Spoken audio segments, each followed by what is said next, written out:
तो जो सैलड, कल हमने पास पेपर्स के चंद एक सवाल आपको दिए थे होमवर्क में, और एक क्वेश्चन मैंने आपको दिया था। बताएं जी, क्वेश्चन नंबर 21 कर लिया आपने?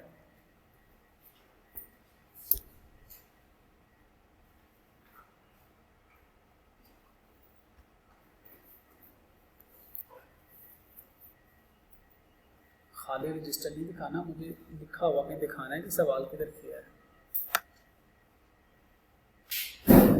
ओके जी, इनकम ऑफ जॉइंट ऑनर्स, कल हमने इस क्वेश्चन नहीं किया था, आपको होमवर्क में दिया था जी। रोज बेटा आपने किया? गुड, तो मुझे भी सॉल्व करा दें। Mister A and mister B jointly owns a property since last 10 years, 10 साल से ये उनकी जॉइंटली ऑन्ड प्रॉपर्टी है। And rented it out since acquisition, जब से उन्होंने एक्वायर किया तब से रेंट पे दी हुई है। हाउस है, लाहौर में है, अनफर्निश्ड विद यूटिलिटीज, इसके अंदर बिजली गैस पानी शामिल है। मिस्टर वाई किराएदार है। ही had paid unadjusted advance 5 lakh. अब ये 5 लाख जो अनएडजस्टेड एडवांस दिया है, अगर इसे 10 साल नहीं हुए तो इसका 10वां हिस्सा हमारी इनकम में आएगा। रेंट उनका है 5 लाख, इसमें यूटिलिटीज भी शामिल हैं। The share of Mr. A and B are 60% and 40%. Mr. Y acquired the house 1 year ago. 1 year ago. 1 साल पहले इसने कर लिया, लिहाजा अनएडजस्टेबल एडवांस का 10वां हिस्सा उसकी रेंट इनकम में आएगा।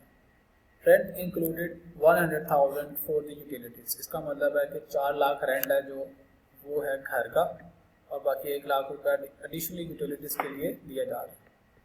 The actual bills paid during the year वर 7 लाख, जो एक्चुअल यूटिलिटी बिल्स हैं 7 लाख पे किए गए। Rent receivable deducted from income in recent year as irrecoverable, पिछले साल में रिसेंट ईयर में आपने इनरिकवरेबल यानी बैड डेट किया। द पार्शियल अमाउंट, उसका कुछ हिस्सा 3,50,000 रिकवर्ड आपको मिल गया इन करंट ईयर, इस साल में। तो रिक्वायरमेंट क्या है? Calculate taxable income from property for the year, ये आपने कैलकुलेट करना है। आई विल ट्राई सॉल्व करते हुए मैं ब्लैक पेन यूज़ करूँ ताकि आपकी प्रेजेंटेशन बन जाए। तो अभी सिर्फ टैक्सेबल इनकम कैलकुलेट करने के लिए कह रहा है, किसकी नहीं बताया। मैं लिख देता हूँ जी, मिस्टर ए एंड बी, ए और बी है, यस ए एंड बी, इन दोनों की हमने टैक्सेबल इनकम कैलकुलेट करनी है। मिस्टर ए यहाँ पे लिख देते हैं जी, मिस्टर बी, इसकी हमने कैलकुलेट करनी है टैक्सेबल इनकम, और इसकी भी कैलकुलेट करनी है टैक्सेबल। अच्छा, इस न्यूमेरिकल में कोई इंटरनेशनल स्टैंडर्ड नहीं है किस तरह से करना, आपने सिर्फ नॉलेज को वाइट पेज पे ब्लैक पेन से रिप्रेजेंट करना। तो कोई पेट फॉर्मेट नहीं है, क्यों? क्योंकि इनकम टैक्स जो अथॉरिटीज़ है उन्होंने ऑनलाइन रिटर्न बनाई है और दे चेंज इट फ्रीक्वेंटली, तो हम उस रिटर्न को तो यहाँ पे सॉल्व नहीं कर रहे, और उस रिटर्न का भी कोई पेट फॉर्मेट नहीं, उसमें सेल्स है, उसमें वैल्यूज पुट करते हैं और ऑटोमेटिकली आपका टैक्स आ जाता है। तो हमने टैक्सेबल इनकम कैलकुलेट करनी है, तो you can have your own format, लेकिन दैट शुड बी कन्वीनियंट। अब हमने इसकी टैक्सेबल इनकम कैलकुलेट करनी है, तो इसकी इनकम कौन कौन सी है? इनकम फ्रॉम सैलरी हो सकती है, इनकम फ्रॉम प्रॉपर्टी हो सकती है, इनकम फ्रॉम बिजनेस हो सकती है, इनकम फ्रॉम कहाँ से हो सकती है? कैपिटल गेन्स, और इनकम फ्रॉम अदर सोर्सेस। ये 5 हेड्स हैं जहाँ से इसकी इनकम आ सकती है, ठीक है। Let me forward this question to next page. ये हमारा लास्ट लेक्चर था, इसको एज इट इज रहने देते हैं। Control+C।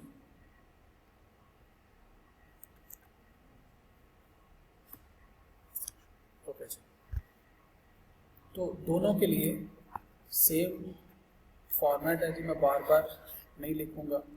अब नीचे बना लेते हैं वर्किंग्स, यहाँ पे आ जाएगी इसकी दोनों की टैक्सेबल इनकम। तो जो रोज हैं उसकी हेडिंग्स नहीं मैं चेंज कर रहा, वो हेडिंग हमने बना दी है। वर्किंग्स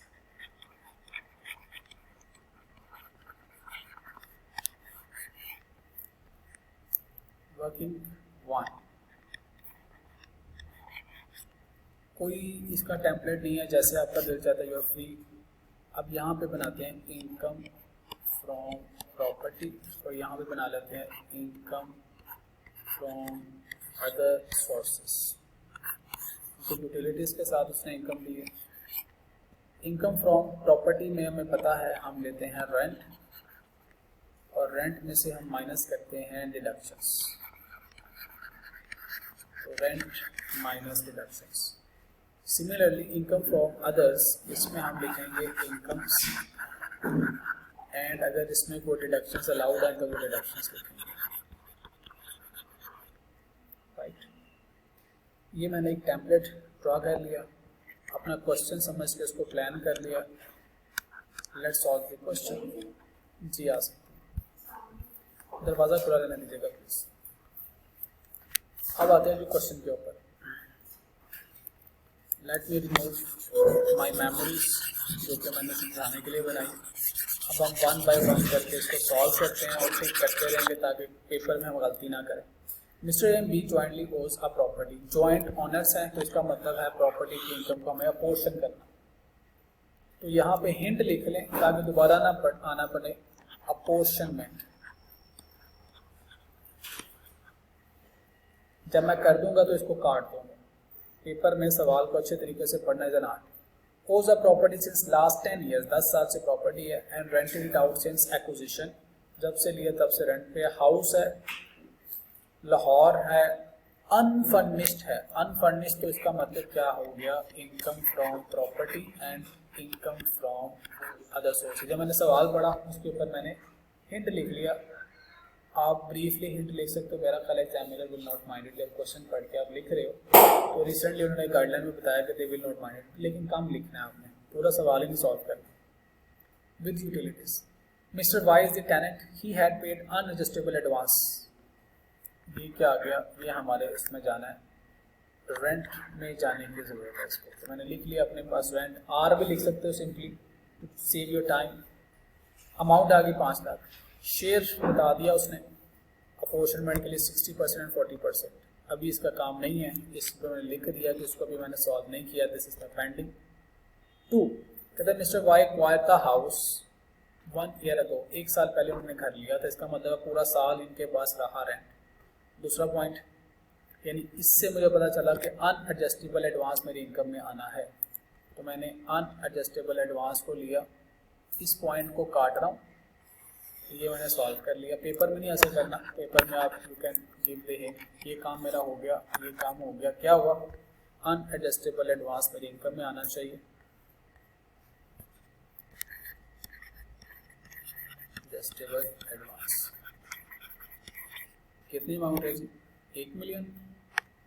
कितना एडवांस है, 5 लाख, तो 500,000 इसका 10वां हिस्सा आएगा। क्यों 10वां हिस्सा आ रहा है, अभी 1 साल हुआ, अगर इसको 12 साल हो गए होते तो कुछ भी नहीं आना था। तो 10वां हिस्सा क्या आता है, 50,000। तो 50,000 मैंने अपने रेंट में शामिल कर दिया। तो ये वाला हिस्सा मेरा कंप्लीट हो गया। मैं चाहूँ तो इसके ऊपर लाइन भी लगा सकता हूँ, ये लिखा मैंने, काट भी सकता हूँ।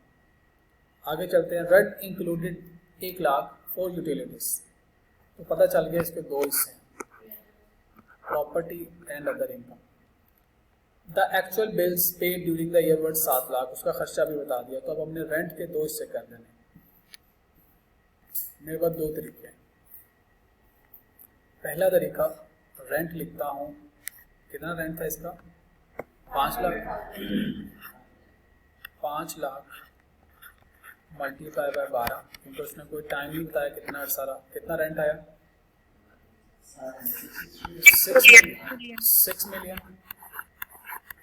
6 मिलियन। एक तरीका ये है, और इसमें से अदर इनकम माइनस कर दो। एक तो ये तरीका है। अदर इनकम कितनी है 1 लाख इंटू 12, तो 1.2 मिलियन इसमें से माइनस कर दो। Examiner will not dislike it. आपने यहाँ से माइनस किया, डबल एंट्री यहाँ पे लिख दो, income from property, from furnished property. अब आपको 2 दफ़ा कैलकुलेट करने की ज़रूरत नहीं है। Property amount is 1.2 million. तो आपके पास 2 ऑप्शन है। पहली ऑप्शन तो ये है कि आप पूरा रेंट लिखो, उसमें से माइनस कर दो। दूसरी ऑप्शन क्या है, यहाँ पे रेंट लिखो 4 लाख मल्टीप्लाई बाय 12, और वहाँ पे लिखो 1 lakh multiply by 12। You are both option. Examiner will not dislike any of the option. Concept तो सेम है ना, रेंट में से आपने उसको निकाल दिया अदर इनकम में, माइनस का साइन और वहाँ पे लिख दिया, या दोनों को अलग अलग करके भी लिख लें, एक ही बात है। तो हाफ पॉइंट तो हो गया मेरा, ये मैंने कर लिया, मुझे दोबारा देखने की जरूरत नहीं है। The actual bill pay during the year वर 7 लाख, ये भी मैंने सॉल्व कर लिया 7 लाख। डिडक्शंस में आ गया जी बिल्स। तो बिल्स की मद में मैंने उसे 1.2 मिलियन ज़्यादा लिया, और 7 लाख उसमें से मेरा खर्चा आ गया, तो बाकी will be my income which is chargeable to tax. Next move करते हैं। Rent receivable deducted from income in recent year as irrecoverable. आपने इरिकवरेबल के तौर पे रिसेंट ईयर में, पिछले साल में कुछ रेंट माइनस किया था एज डिडक्शन, यानी बैड डेट के तौर पे। रिसेंट ईयर, रिसेंट में पिछले साल, तो इमीडिएट आपका साल गुजरा है, तो पिछले साल आपने रिकवर किया। द पार्शियल अमाउंट, उसमें से कुछ हिस्सा 3,50,000 का रिकवर्ड इन करंट ईयर। जो बैड डेट रिकवरी इनकम होती है, जिस साल में रिकवर होती है उस साल हमें उसको रेंट में डालना होता है। तो आते हैं जी वर्किंग में।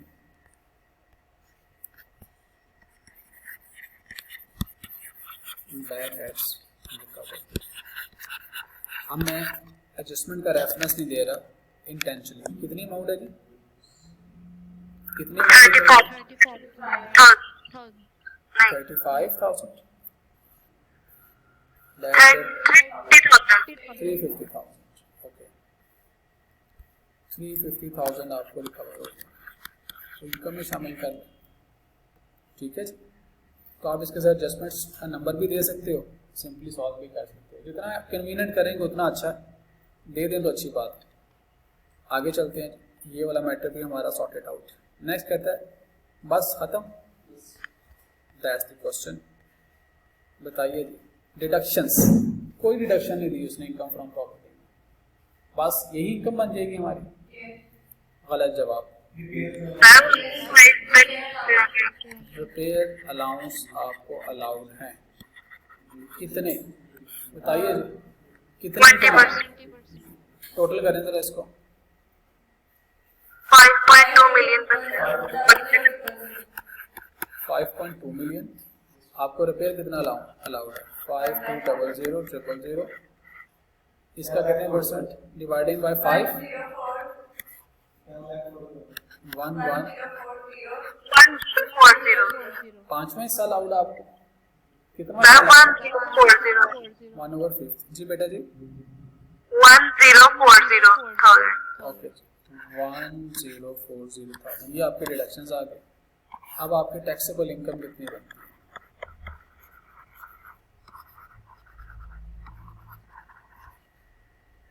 बताइए।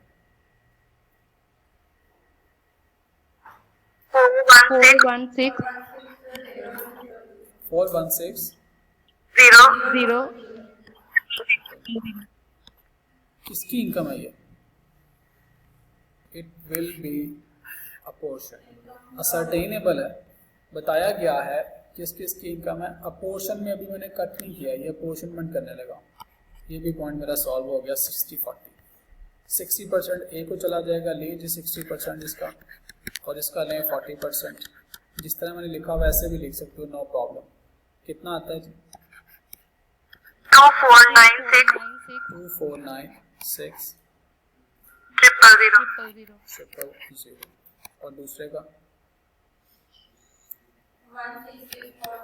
166 000। बस राइटिंग ऐसी होनी चाहिए कि समझ आ रही हो आप। अब इनको इनकी इनकम्स में ऐड करते हैं कि इंडिविजुअल इनकम टैक्स रिटर्न में, ये तो हमने कैलकुलेशंस की ना। अब इसकी इनकम में क्या आ जाएगा? 2496 ए में चला जाएगा, 2496 000। और दूसरे की इनकम में क्या जाएगा? 1664। मुझे अब दोबारा इनकम फ्रॉम प्रॉपर्टी लिखने की जरूरत नहीं है, पूरी रो है, मैंने बस 2 कॉलम्स बना लिए हैं। लेकिन अभी पिक्चर बाकी है मेरे दोस्त। अदर इनकम्स बताइए जी, कितनी इनकम आई? सॉरी 500,000। 5 लाख रुपया यूटिलिटीज दे के भी कमाए, जैसे आपके हॉस्टल वाले आपसे कमाते हैं। अगर आपने AC उसी लगवाया हुआ, सब मीटर लगाते हैं और वो आपसे पैसे चार्ज करते हैं। अब यहाँ पे ए को और बी को, ए को मिलेगा 60% और बी को मिलेगा 40%। 3 लाख अदर सोर्सेज में चला जाएगा ए के और बी के 200,000, तो 2 लाख चला जाएगा इनके पास। 3 लाख आ गया अदर सोर्सेज में इनके पास, और इनके पास आ गया 2 लाख। रेफरेंस दे दें, वर्किंग नंबर 1 में ही आपने सारा काम किया, एग्जामिनर वहाँ जाके देख लेगा। बाकी वर्किंग नंबर 1 जी बताइए जी, what is the taxable income for mister A and mister B? ये हो जाएगी इसकी जी 2796,000 एंड इसकी इनकम हो जाएगी 1864 000। ओके राइट जी, दिस वाज अ क्वेश्चन। जब आपकी ज्वाइंट इनकम होती है तो इस तरह से आप इसको सॉल्व करते हैं। तो आई ट्राइड कि मैं हर एक पॉइंट पे आपको इलस्ट्रेशन में प्रैक्टिस करा सकूं, ताकि आपके अंदर कैपेसिटी बिल्ड हो, आप एग्जाम लेवल क्वेश्चन सॉल्व कर सकें। अब आते हैं, क्या हम इस प्रैक्टिस के साथ एग्जाम लेवल सॉल्व करने के काबिल हुए? लेट्स हैव अ क्वेश्चन जो मैंने कल आपको होमवर्क में दिए थे। आई बिलीव कि आपने कर लिया होगा। हाँ जी बच्चा जी, ओहो तकरीबन है 4 तो है थे। तकरीबन से क्या मुराद है? तकरीबन से मुराद 1 है, तकरीबन से मुराद 2 है, ये तकरीबन से मुराद 3 है। ये तो 5000 सवाल दिए, तो तकरीबन सर कोई 2.5-3 लाख कर लिए उसमें से। 4 थे सवाल से, आधे घंटे का होमवर्क था, इससे ज़्यादा था। हाँ ज़्यादा था सीरियसली। आप मेरे पास बैठ के ज़रा मुझे करके दिखाएं, आधे घंटे में लगे। मेरे पास बैठने से भूल जाता, हो जाता है। मेरे पास बैठ के सवाल सॉल्व हो जाता है। तो आप मेरी तस्वीर सामने रख के सवाल सॉल्व कर लिया करें, समझे मैं पास ही बैठा हूँ।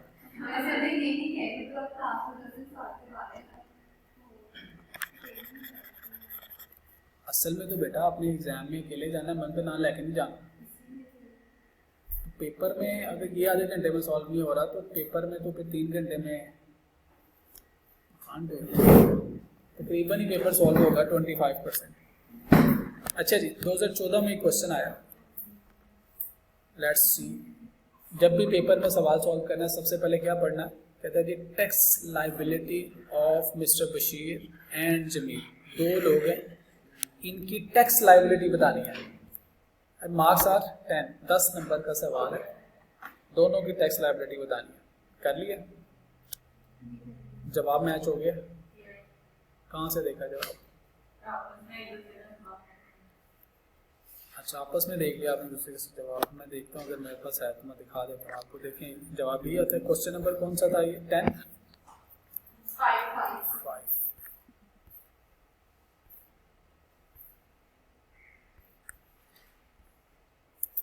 जी यही जवाब है आपका 338490 एंड 44740 है, यही जवाब है। नहीं, चले इसका मतलब है आपका हो गया, दोनों का आंसर मैच हो गया तो ठीक है। शायद इसमें सोल्यूशन में गलत लिखा होगा। चले लेट्स सॉल्व इट। छोटा सा सवाल है, हमने इस तरह इससे कॉम्प्लिकेटेड एग्जांपल्स देख लिए। हमें टैक्स लायबिलिटी कैलकुलेट करनी है। मैंने आपको सिर्फ टैक्सेबल इनकम तक प्रैक्टिस कराई है, उसके बाद तो it's just multiplication of the rate.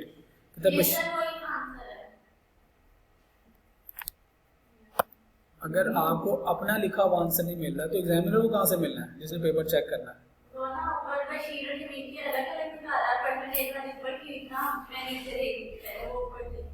338490 और 44748। अच्छा, थोड़ी देर की खुशी थी कि ये आंसर है। चले Bashir and Jamil jointly owns a house in Karachi. Bashir है 75% शेयर इन द हाउस। तो बशीर का 75 है तो जमील का इसका मतलब है कोई हिस्सा नहीं है, उसने बताया ही नहीं। अगर उसने नहीं बताया तो इसका मतलब उसका नहीं है। अच्छा 25% है। तो वो एग्जामिनर कहता है कि मैं देख लूँ कि इनकी कॉमन सेंस है या नहीं। कहता on 1 September 2003 the house was let out. कब? डेट्स बड़ी इंपॉर्टेंट है। दो ही जिंदगी में तरीके इंपॉर्टेंट होती हैं, एक वो जो आपने किसी के साथ फिक्स की हो शादी के लिए, मंगनी के लिए, और एक वो जो इनकम टैक्स वाला ने न्यूमेरिकल में लिखी हो। तो dates are very important. Income tax में तो इट्स वेरी इंपॉर्टेंट। जितने डेट आए उतने ऐसे चुकन्ने हो जाना। 30 तारीख को क्या हो गया? 1 सितंबर 2003 को उन्होंने अपना घर रेंट पे दिया। साल कब खत्म होता है हमारा? 30 जून। इसका मतलब है सितंबर से लेकर जून तक हमारा घर ऑक्यूपाइड रहा। मैं कह सकता हूँ कि 10 महीने रहा।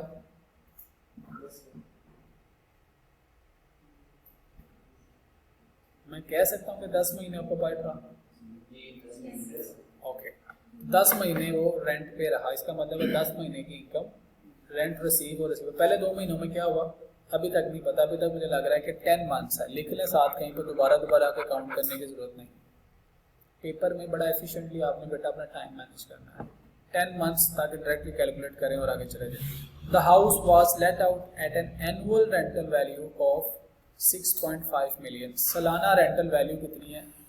6.5 मिलियन। लेकिन हमारा रेंट कितना होगा इसमें से? 10 महीने का।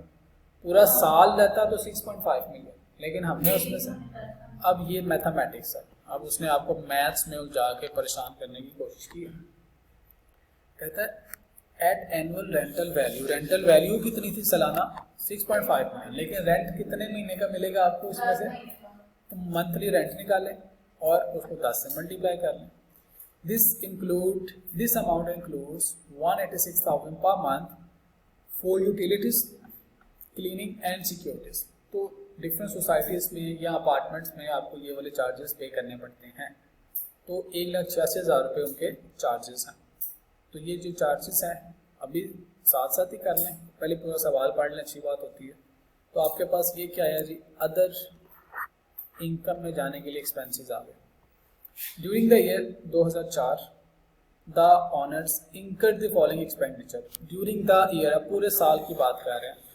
2000x4 है तो मतलब हम 30 जून 2004 की या 2014 या 24 वट एवर यू से, पूरे साल के एक्सपेंसेस कितने आए? Utilities, cleaning and security 6,50,000। ऊपर कितने नहीं बताए। ये कहाँ पे जाना चाहिए? अदर इनकम में। इतना सा हिंट लिख लेंगे तो दोबारा पढ़ने में आसानी हो जाएगी। रिपेयर एंड मेंटेनेंस कहाँ पे जानी चाहिए? 1/5 से इसको कंपेयर करना, मैंने लिख दिया। लोअर ऑफ 1/5 और actual. Insurance income from property में जानी है, एक्सपेंस है। कलेक्शन चार्जेस, हाँ जी 4% से हमें इसको कंपेयर करना है। लोअर ऑफ 4% और actual.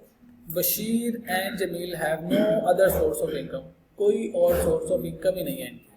All the above expenses were incurred by them jointly, अलग अलग नहीं है, इकट्ठे उनके खर्चे हुए। तो अब आपने कैलकुलेट क्या करना है? नाम लिख लें जी, पेपर में थोड़ा सा फॉर्मेट से सवाल करना होता है। मिस्टर बशीर यहाँ पे लिख लें, साथ साथ ही कर लें ताकि आपका टाइम बच जाए। मिस्टर जमील, प्रेजेंटेशन ऐसी करें जो एग्जाम में टाइम दे। टैक्स ईयर कौन सा है इनका?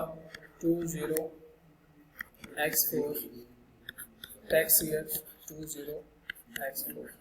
कैलकुलेट क्या करना चाह रहे हो? टैक्स लाइबिलिटी कैलकुलेट करनी है आप। जो उसने टैक्स लाइबिलिटी ही कही है, मैंने भी वही लफ्ज़ यूज़ किया। टैक्स लाइबिलिटी कैलकुलेट करनी, और उसकी कोई और प्रॉपर्टी कोई और इनकम नहीं है, तो हमारे पास सिर्फ income from property and income from other sources, दो तरह की इनकम्स आनी है, दोनों कोई और इनकी इनकम है नहीं। तो ये हमारा बन गया जी फॉर्मेट। यहाँ से आ जाएगी टैक्सेबल इनकम, और उसके बाद रेट अप्लाई करेंगे तो यहाँ पे आ जाएगा कि टैक्स ऑन टैक्सेबल इनकम। हम यहाँ से कैलकुलेट करेंगे, अगर कोई ऑलरेडी पे किया माइनस करने के बाद there will be tax liability. तो मुझे उसका सवाल समझ आ गया, बाकी सारा कुछ मैं नीचे वर्किंग में कर लूँगा। उसको जवाब इस शक्ल में चाहिए दोनों का। उसने कहा टैक्स लायबिलिटी बताइए, तो दिस इज़ माई आंसर। उसको मैंने टेम्पलेट बना लिया, फॉर्मेट बना लिया क्वेश्चन समझ के। मुझे नहीं पता पेपर में कैसा बना हुआ, और ना ही आपको उसको फॉलो करने की ज़रूरत है। आपने अपने क्वेश्चन को ईजीएस्ट फॉर्म में लिखना है जिसमें आपका टाइम बचे, लेकिन एग्जामिनर को ज़हन में रखना है। उसको ऐसा ना हो कि आपका जवाब आपको नहीं मिल रहा तो वो भी ढूंढने के लिए वो अच्छा लगाए, बड़ा सा मायना लगाए, देखे किधर है जवाब। तो जितना उसको मुश्किल में डालोगे, इसका मतलब वो उतने कम पेपर चेक करेगा। जितने कम पेपर चेक करेगा उसकी उतनी इनकम कम बनेगी, तो उसका आपके पेपर की वजह से उसका गुस्सा बढ़ेगा और निकलेगा आपके नंबरों में। तो आपने उसके गुस्से को मद्देनजर रखते हुए आसानी पैदा करनी है। तो let's do the workings.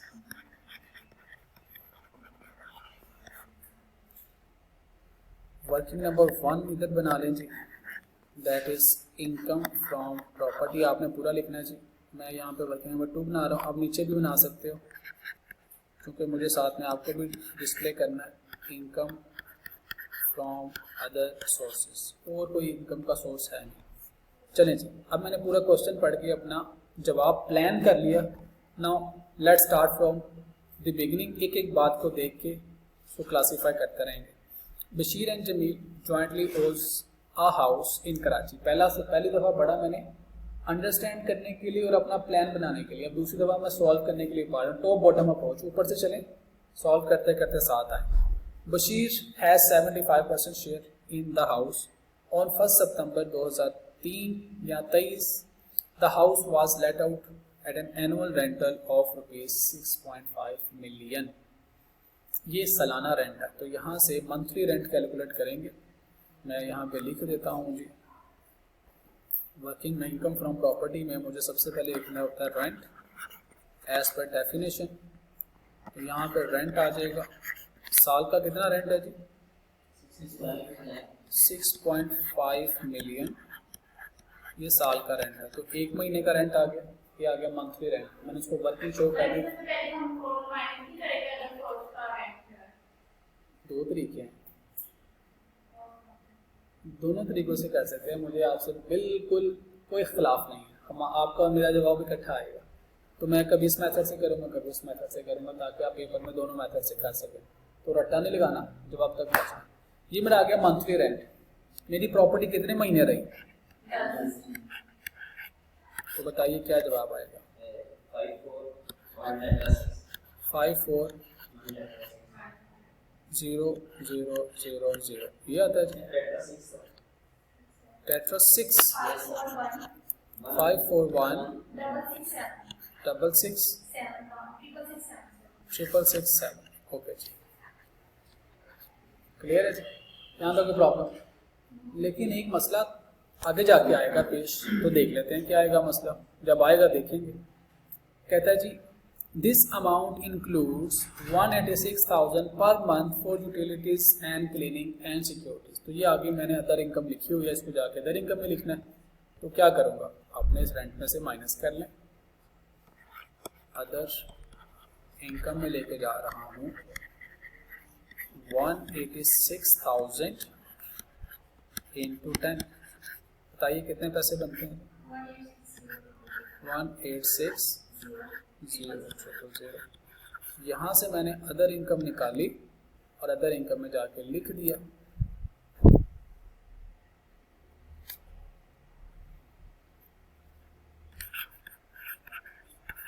Utilities के लिए हमने यहाँ से पैसे निकाल के लिखे हैं 186,000। जी लड़की, अब आप इत्तेफाक करती हैं इस अमाउंट से? माइनस करके बताइए क्या अमाउंट आती है? 355,667। ओके जी, 667। जी लड़की, आपका मेरा फ्रेंड मैच हो गया, अब नहीं लड़ना मेरे से। ओके जी, नेक्स्ट मूव करते हैं। इतना काम किया, इसके नंबर हमें मिल गए, सही आंसर के नंबर नहीं है। एक एक दो दो नंबर, आधा आधा नंबर करके हमने पेपर पास कर लेना।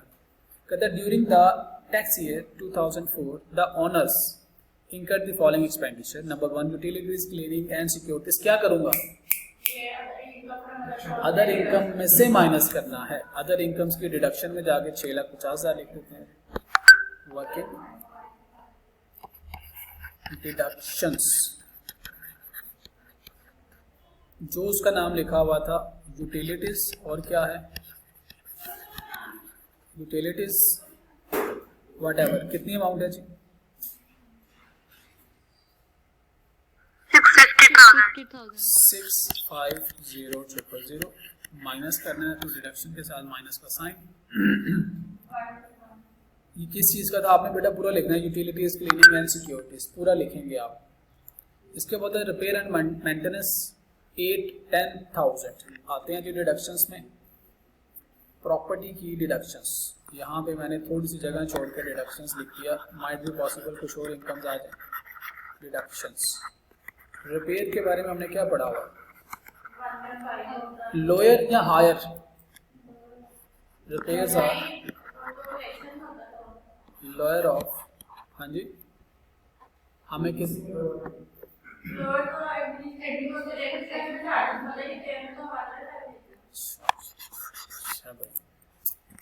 अभी कोई और अनएडजस्टेबल एडवांस है कि ये रेंट आ चुका है मेरा?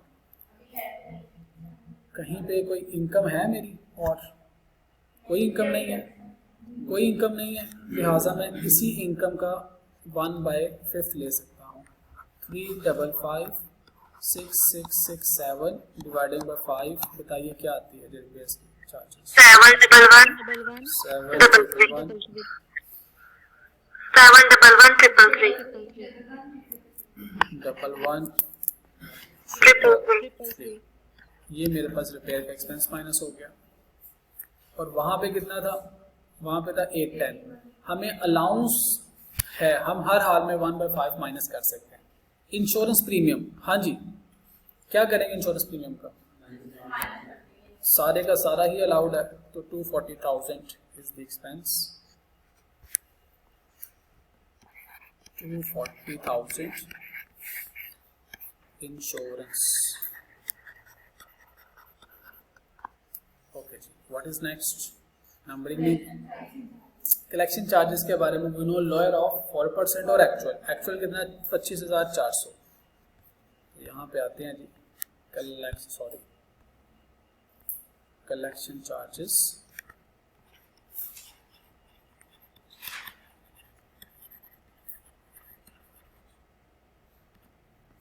हमने यहीं पे लिख देना है लोअर ऑफ किसका? एक्चुअल कितना आया?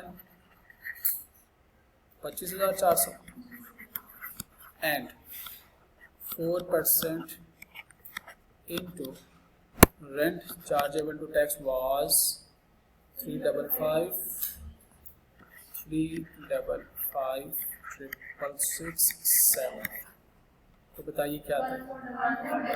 142267। हाँ जी, कौन सा अलाउड है? तो हम यहाँ पे लिखेंगे 25,400। एग्जामिनर को बता दिया भाई हमें ये प्रोविजन आती है, हमने दोनों में से लोअर चार्ज कर दिया। सिर्फ लिखना ही काफ़ी नहीं है कि हमने कलेक्शन चार्ज 25,400 लिख दिया। उसको साथ में वर्किंग करके दिखानी है और इस वर्किंग को नंबर देगा आपको। What is next? कहता है Bashir and Jamil have no other source of income, all above expenses were incurred by them jointly, tax liability calculate करें, दैट्स इट, क्वेश्चन सॉल्व। यहाँ तक छोड़ के भी आ जाएंगे तो आपको अगर 10 नंबर का सवाल है तो 9 मिल गए, बट हमें अपने क्वेश्चन को कंप्लीट करना है। Let's complete question. डिडक्शंस जी 2 5 7 9 9 3 4, ये इनकी ज्वाइंट टैक्स इनकम आ गई, टैक्सेबल इनकम आ गई फ्रॉम प्रॉपर्टी। और ये भी बता दीजिए प्लीज। 1210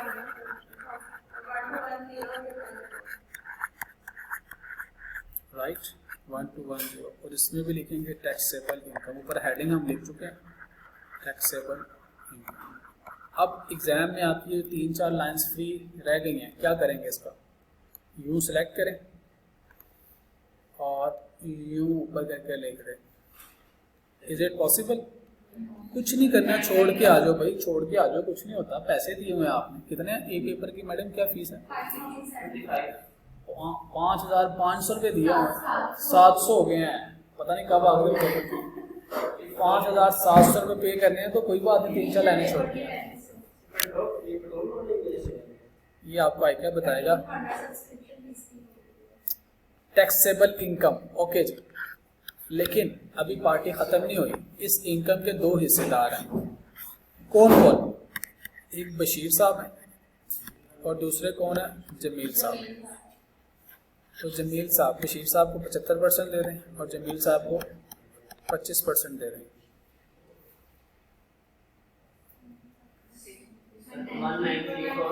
1934,951 और दूसरे साहब का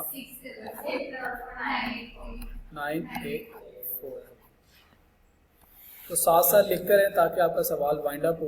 1934, आप भी मेरी तरह इसको यूं कॉपी करें, यूं कॉपी करें, सेलेक्ट कर ये कॉपी किया और ऊपर जाके पेस्ट कर दें। इनकम फ्रॉम प्रॉपर्टी इनकी ये है जी, लिखवा दो यार।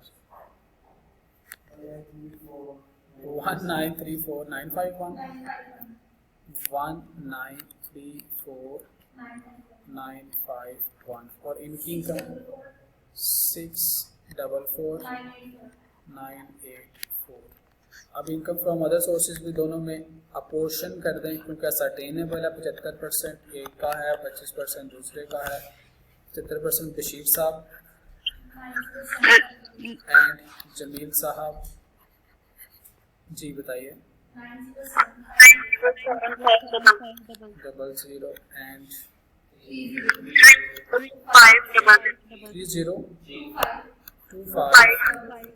302500। तो दीज आर दी इनकम्स जो इनकी इनकम में आनी चाहिए। 905, 907, 500, 907, 500 एंड अदर वन इज 302,500, 302,500। अभी पार्टी ख़त्म नहीं हुई, ये इन दोनों की आगे बेटा जो टैक्सेबल इनकम बताइए कितनी है? 284 2451 2451। बेहतर है कि कॉमर्स लगा के आए ताकि एग्जामिनर को चेक करने में आसानी पेश आए। और दूसरे साहब की इनकम कितनी आई थी? ये मैंने ठीक लिखा जी? हाँ जी, नेक्स्ट बताइए। 947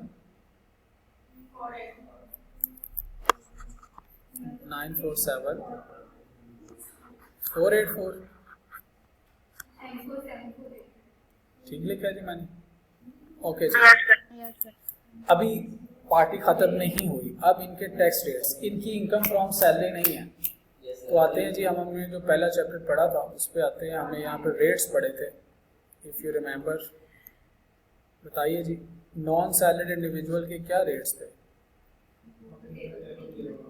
ये आ गया जी नॉन सैलरीड इंडिविजुअल का टेबल, राइट। हमारे ये जो साहब हैं इनकी इनकम अभी जो आपने कैलकुलेट की है विच इज़ 2.7 मिलियन।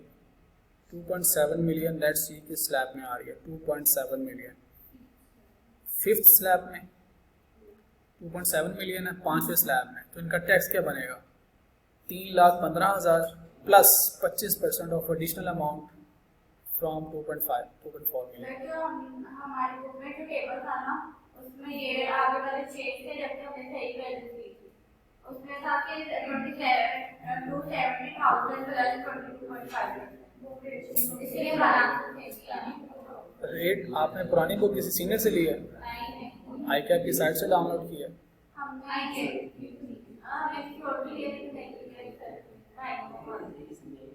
शाबाश। एक्सक्यूज मी, आई कैप की किताब में जो रेट का कोई इशू नहीं है, वहाँ पेपर में आपको टेबल गिवन होगा, डोंट वरी अबाउट इट। हाँ जी, कोई बात नहीं। अच्छा जी, 315,000, बस बस बस बेटा, 315,000 किधर गई है साहब जी? इनका टैक्स है जी, टैक्स लाइबिलिटी कैलकुलेट कर रहे हैं आप।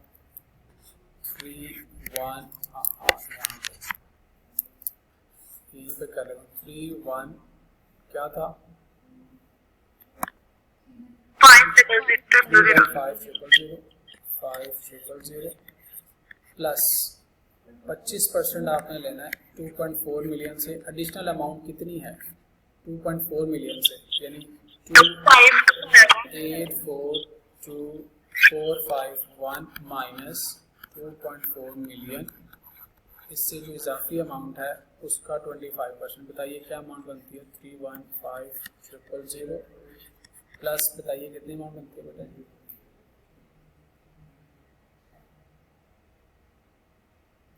25% लेके बताना आपने क्या आंसर आता है।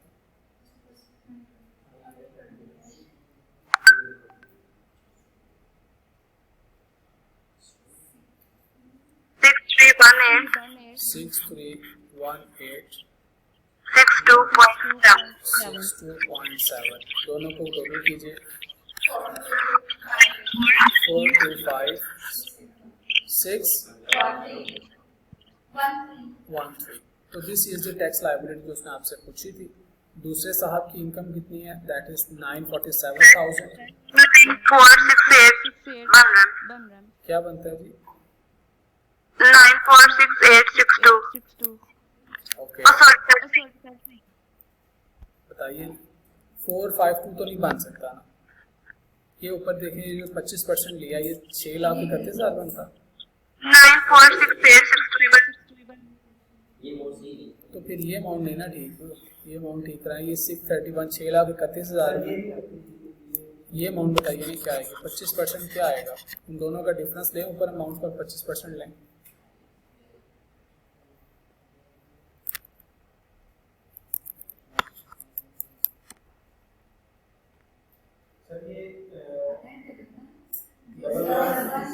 ये देखें बेटा, जैसे मैंने काट लगाया ना पेपर में, इस तरह करके नहीं आना, ठीक है?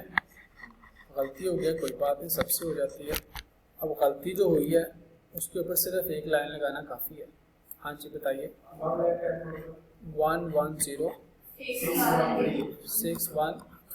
अब दोनों को टोटल करेंगे तो राइट, मैंने जानबूझ के उसको रिमूव नहीं किया, मिस्टेक हो जाए तो सिर्फ एक लाइन लगाए, अमाउंट लिखें और आगे चले जाए।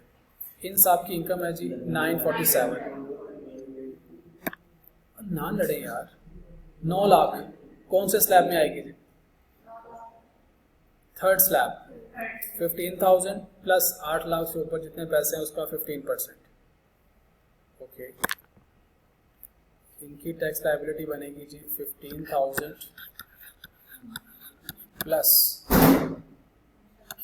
947,484 माइनस 8 लाख। कितने परसेंट लेना है इसका? इनटू 15%। बताइए क्या बनता है इनका टैक्स?